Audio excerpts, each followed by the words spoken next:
Jaga Inspiratif hidup. Jangan jadikan kegagalan kemarin sebagai penghambat hari ini. Semangat untuk membuat hari esok lebih baik melalui hari ini. Rencana lamaran pernikahan Sean. Benar. Sean berencana untuk melamar Cynthia. Meskipun mereka belum lama bersama, perasaan mereka sangat dalam. Mereka telah melalui banyak hal yang membuat Sean sudah yakin bahwa Cynthia adalah wanita yang bisa berjalan bersamanya. Selain itu, Cynthia sudah tidak muda lagi. Dia sudah berusia 31 tahun. Sementara usia terbaik bagi seorang wanita untuk melahirkan adalah 25-30 tahun. Sekarang Cynthia sudah melewati usia optimal untuk melahirkan. Dalam 2 tahun lagi, dia akan menjadi ibu yang hamil pada usia tua. Ibu yang lebih tua rentan terhadap banyak masalah, seperti janin uang tidak berkembang dan tingginya resiko kelainan genetik. Sebagai keluarga kaya raya, keluarga Yuwono sangat mementingkan kesehatan anak-anak generasi berikutnya. Kakek Sean juga pernah membahas masalah ini dengan Sean. Beliau mengatakan bahwa Cynthia sudah tidak muda lagi. Jika Sean benar-benar menyukainya, mereka lebih baik memiliki anak dulu saja. Di luar negeri, tentu saja orang-orang bisa memiliki anak sebelum menikah. Setelah lahir, sang pria baru akan melamar dan membuat sang wanita begitu senang. Setelah itu, mereka akan membawa anak mereka bersama-sama menghadiri pernikahan. Namun, di Indonesia tidak demikian.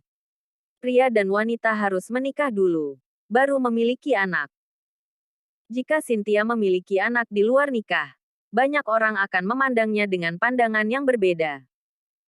Jadi, Sean berencana untuk langsung melamar Cynthia. Setelah melamar, paling lambat dalam 1 tahun mereka akan memiliki anak. Tentu saja meskipun Sean punya rencana untuk melamar, dia tidak langsung melamar Cynthia ketika kembali. Gianna diperkirakan akan melahirkan pada bulan Februari tahun depan, kurang dari 4 bulan lagi. Kebetulan Cynthia sendiri baru saja diangkat sebagai presiden direktur perusahaan Best Express. Dia sangat sibuk sepanjang hari. Jadi saat ini bukanlah waktu yang tepat untuk melamarnya. Sean berencana untuk melamarnya tahun depan saat mereka sedang berlibur. Begitu mendengar rencana Sean yang ingin melamar kakaknya, Jasmine yang sedang memakan makanan ringannya pun terkejut dan memekik. Wow, Sean. Kamu benar-benar berani rupanya.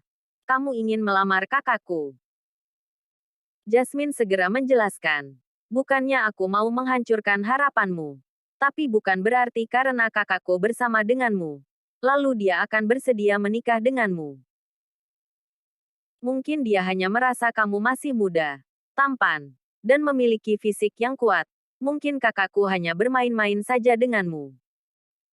Setelah bosan, dia akan langsung mencampakkanmu.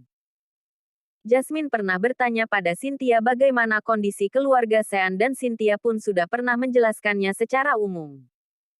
Katanya, keluarga Sean biasa-biasa saja.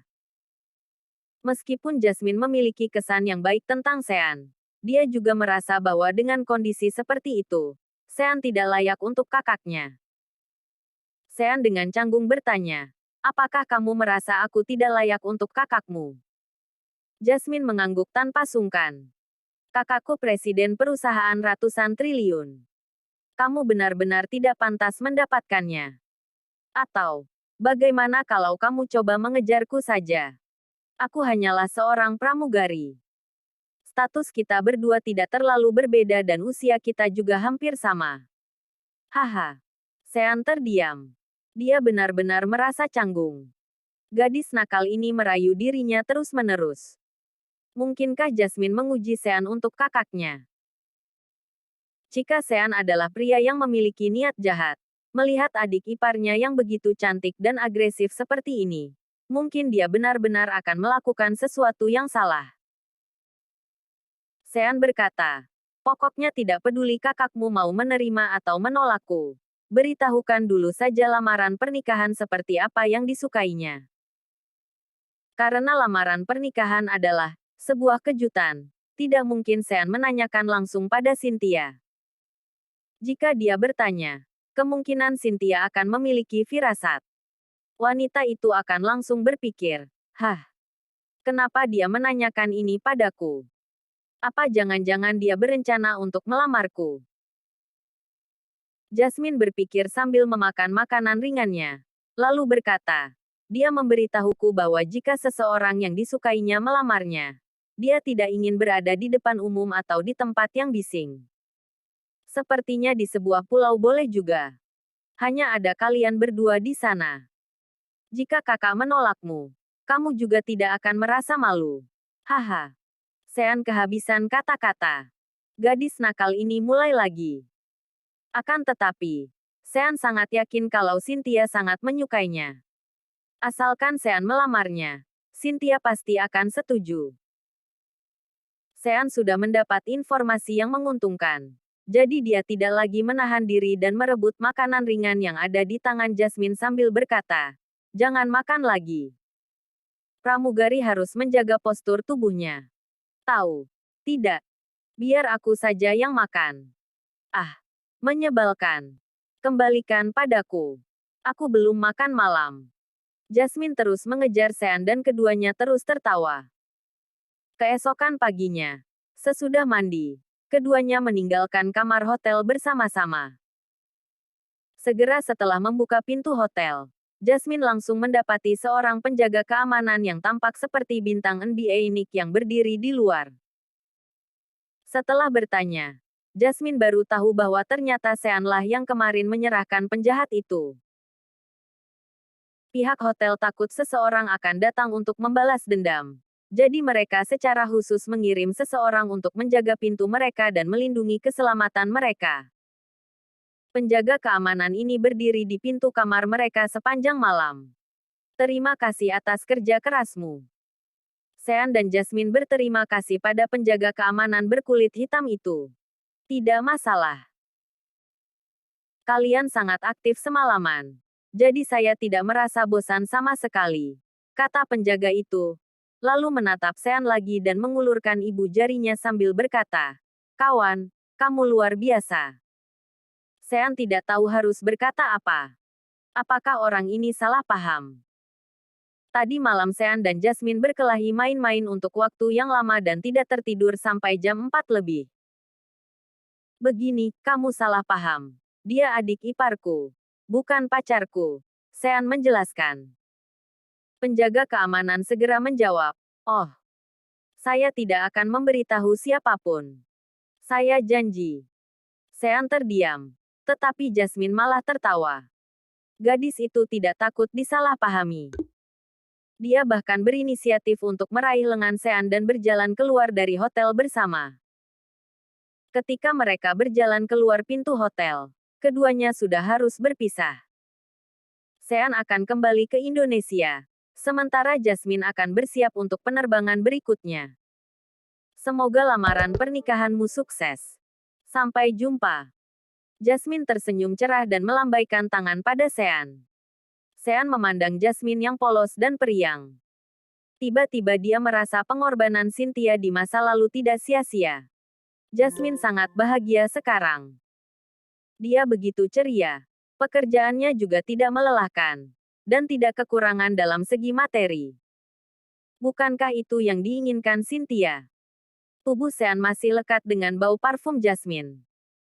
Setelah mereka berpisah, Sean membeli tiket pesawat untuk kembali ke Indonesia. Begitu kembali ke Banten, hal pertama yang Sean lakukan adalah membalas dendam untuk Jasmine. Yoga dan teman-temannya menjadikan Jasmine dan kakak ipar kedua sebagai mangsa mereka. Jasmine bahkan hampir saja berhasil didapatkan Yoga. 5 bajingan ini, jika salah satu dari mereka berhasil, mereka pasti akan merekam video atau audio dan membagikannya pada orang lain. Inilah kenapa kelima orang ini membuat grup itu. Sean sendiri seorang tuan muda yang kaya raya. Jadi dia sangat tahu tujuan dari kelompok yoga yang beranggotakan 5 orang itu. Jika satu orang tidak berhasil mengejar, maka akan menyuruh yang lain mengejar. Setelah ada yang berhasil mendapatkannya, orang itu akan membagikan keuntungan yang didapat pada mereka yang tidak berhasil mengejarnya untuk dinikmati bersama. Sean tidak perlu menebak. Dia juga sudah mengira apa yang akan mereka lakukan. Jika aku terlambat setengah jam saja tiba di Amerika, maka foto dan video Jasmine akan menjadi bahan tontonan kelima bajingan itu. Sean mengepalkan tinjunya dan sangat marah. Jasmine adalah adik iparnya. Dia adalah seseorang yang dilindungi Cynthia hingga rela menjadi wanita simpanan. Sean tidak akan pernah membiarkan siapapun menyakitinya. Terima kasih sudah mengikuti channel Wan dan Putra Orsia. Jangan lupa subscribe, like, and share. Tunggu episode selanjutnya. Salam silaturahim.